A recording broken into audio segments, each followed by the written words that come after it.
this video, we're going to talk about double tracking. Now, double tracking is essentially recording the same part twice. It's a pretty straightforward concept, yet it's a very effective way of thickening a track and adding a little sonic interest. Now, I want to get one thing out of the way right from the beginning. A lot of people ask the question, why are you actually performing the double track? Can't you just cut the original track, paste it to another track, pan them to opposite sides, and leave it at that?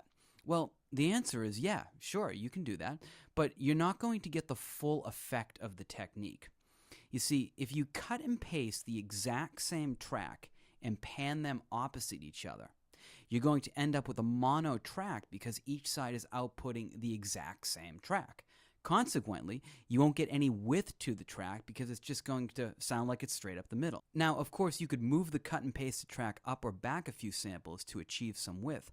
But the beauty of double tracking is that when you actually perform the double, you get that cool kind of thick natural chorusing effect that happens when the same part is played twice. Now remember, no one can play the same part twice exactly the same way. But this is actually a good thing. Those natural little inconsistencies in pitch and rhythm that you get from a performed double is actually what we're going for here. For this example, we're going to be double tracking an acoustic guitar part. Now, in this screenshot, you can see that I'm using a mono mic setup.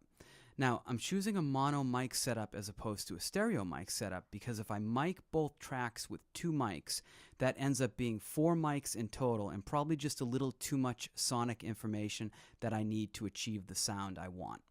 As you can see from the photo, I have the mic backed off the guitar a bit so that I can minimize proximity effect, which is an enhancement of bass frequencies, and I've positioned the mic roughly at the 12th fret of the guitar.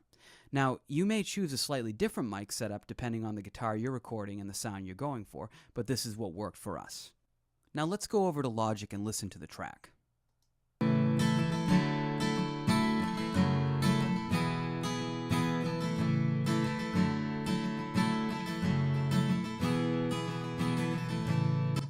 It's a pretty nice part, but for this mix, it's sort of one-dimensional.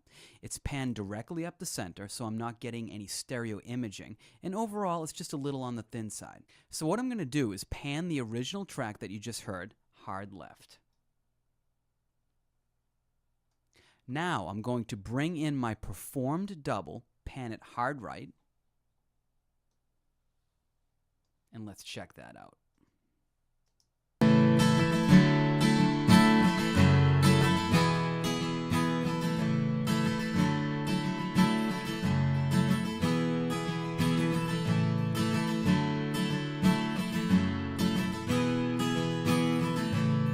Really nice. You see, I'm getting some nice width with the two tracks. It's full sounding, and overall, it's just more interesting. So let's recap. Here's the original track with just one guitar pan to the center.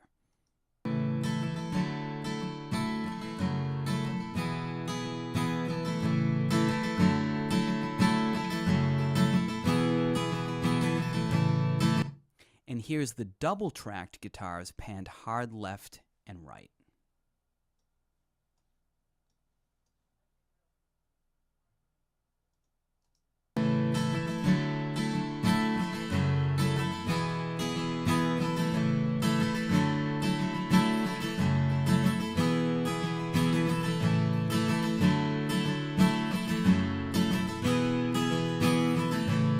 There you have it, double-tracked guitars.